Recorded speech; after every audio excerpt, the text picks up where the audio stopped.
Tere kõigile! Täna uurime sellist nelinurka, mille nimetus on trapets ja vaatame tema omadusi. Ole hea, pane vihikusse pealkiri ka trapets ja kõigepealt vaatame, milline ta välja näeb. Nii et kõigepealt joonistan mina, sina mõtled muga kaasa ja hiljem ma annan sulle märku, kui sina saad hakata endale vihikusse joonist tegema. Trapetsi joonistamiseks teen ma kõigepealt kaks paralleelset sirget, sest ka trapetsi kaks külge on omavahel paralleelsed. Ja siis teen ma kaks sirget, mis ei ole omavahel paralleelsed. Nüüd siia vahele tekibki kujund, mille nimetus on trapets. Nii ma märgin siin ära ka tipud A, B, C ja D ja joonistan siia selle vahepealse osaga roheliseks. Nüüd tegelikult selliseid kujundeid, mille kaks külge on paralleelsed ja kaks ei ole paralleelsed, teistsuguseid ei ole. Siiamaani sa oled õppinud, et on olemas ristkülik. Ristkülikul on mõlemad vastasküljed paralleelsed. Siis sa oled õppinud rööpkülikut. Rööpkülikul on ka vastasküljed omavahel paralleelsed. Aga nüüd tõesti tegeleme me siis sellise kujundiga, mille kaks külge on paralleelsed, aga ülejäänud kaks ei ole paralleelsed. Nii, ja ma kustutan siit need abisirged ära, mis ma alguses kasutasin, nii et alles jääb mul tõesti ainult trapets. Ja proovi nüüd endale ka siis trapets joonestada.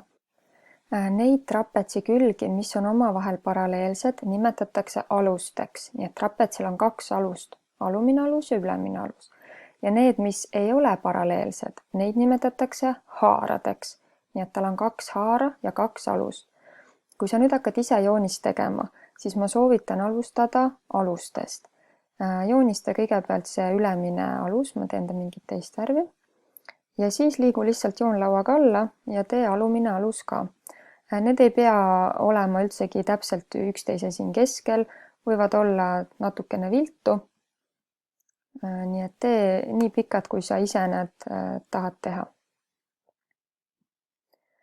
Nii, ja kui sul on need kaks paralleelset alust tehtud, ükskõik mis pikkusega, siis järgmiseks ühenda nende aluste otspunktid siis haaradega ja saad endale trapetsi.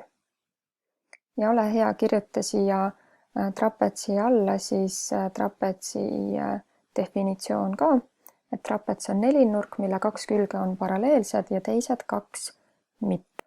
Trapetseid on olemas kolme sorti. Kõige lihtsamad trapetsid on erikülgsed trapetsid. See tähendab seda, et tema küljed on erineva pikkusega. Siin samamoodi, näiteks selline on erikülgne trapets. Tema haarad ei ole võrdsed ega alused ei ole ka võrdsed. Siin on erikülgne, isegi selline on erikülgne trapets.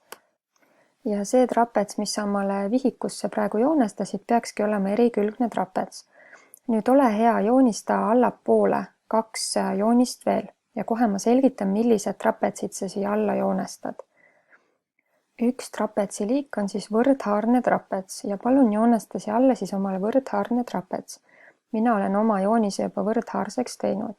See tähendab seda, et haarad on võrdse pikkusega ja kuidas sa saad omal vihikus hästi teha võrdhaarset trapetsit, on siis, kui sa alused, need paralleelsed küljed, sätid siis täpselt niimoodi üksteise keskele, et kui alumine on sul pikem, siin on mul näiteks 1, 2, 3, 4, 5, 7 ühikut, siis see ülemine alus on mõlemast otsast täpselt ühe võrra väiksem ehk 5 ühikut ja ta asub täpselt siis selle teise aluse keskel, siis sa saad võrdhaarse trapetsi. Ja kolmas trapetsiliik on täisnurkne trapets. Nii nagu nimigi ütleb, tal peab tekkima kusagile täisnurk ja täisnurki tekib alati trapetsis siis 2 tükki. Et kui ma ennem tegin võrdhaarse, siis nüüd kui ma liigutan ta täisnurkseks, siis siit otsast näebki ta välja nagu oleks see ristkülik ja siia tuleb siis niisugune kolmnurk juurde, nii et see on siis täisnurkne trapets. Nii sinul peaks vihikus olema siis kõigepealt üks erikülgne trapets, siis üks võrdhaarne trapets ja üks täisnurkne trapets ja pane ka omale vihikusse kirja, et trapetsi paralleelseid külgi nimetatakse alusteks ja mitteparalleelseid külgi siis haaradeks. Nii, ma muudan oma trapetsi siis erikülgseks ka ja need 3 mõistet ka: erikülgne trapets, võrdhaarne trapets ja täisnurkne trapets. Edasi uurime trapetsi nurki. Kuna trapetsi alused on paralleelsed, siis tekivad trapetsis lähisnurgad ja pane kirja ka, et trapetsi haara lähisnurkade summa on siis paralleelsete sirgete korral 180 kraadi. Kirjutame needsamad siis tähistustega ka, et A ja D on siin lähisnurgad, mille summa on 180 kraadi ja B ja C on lähisnurgad, mille summa on 180 kraadi. Kui trapets on paralleelne, siis on loomulikult tema alusnurgad, nii all kui ka üleval alusnurgad võrdsed ja kui trapets on täisnurkne, siis on temal 2 nurka 90 kraadi ja nende teise haara juures lähisnurkade summa ka 180 kraadi. Ja tänane viimane asi veel trapetsi kohta on siis trapetsi ümbermõõdu valem ja trapetsi ümbermõõdu arvutamiseks tuleb siis tema külgede pikkused kokku liita ja tema küljed on siis tavaliselt märgitud nii, et alused on A ja B ja haarad on siis C ja D. Märgi enda trapetsi peale ka külgede tähistused.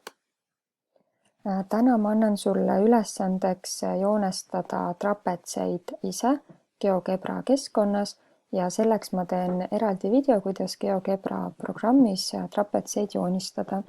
Kui sa oled selle ülesandega valmis saanud, siis sul tuleb see endale salvestada pildina ja minule e-maili peale saata. Ma usun, et sa saad selle ülesandega hästi hakkama.